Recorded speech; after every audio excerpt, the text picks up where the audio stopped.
నాన్న నేను అనే వెబ్ సిరీస్కు క్లాప్ కొట్టి ప్రారంభించిన ఎన్టీఆర్ జిల్లా తెలుగుదేశం పార్టీ అధ్యక్షులు మాజీ మంత్రివర్యులు శ్రీ నిట్టెం రఘురాం. దీనిలో తండ్రి పాత్రలో శ్రీ తిరుపతమ్మ అమ్మవారి దేవాలయ మాజీ చైర్మన్ వాసిరెడ్డి బెనర్జీ.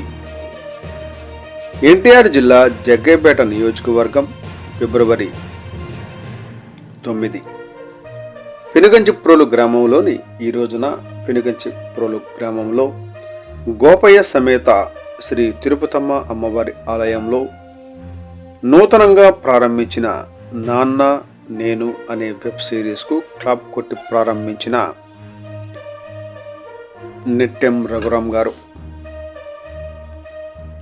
ఎన్టీఆర్ జిల్లా తెలుగుదేశం పార్టీ అధ్యక్షులు మాజీ మంత్రివర్యులు శ్రీ నిట్టెం రఘురాం గారు కాగా, నాన్న నేను అనే వెబ్ సిరీస్కు దీనిలో ముఖ్య పాత్ర గ్రామానికి చెందిన ఒక ప్రముఖులు తండ్రి పాత్రలో మాజీ తిరుపతమ్మ అమ్మవారి దేవాలయ మాజీ చైర్మన్ ఆధ్యాత్మికవేత్త ప్రముఖులు శ్రీ వాసిరెడ్డి బెనర్జీ నటిస్తున్నారు.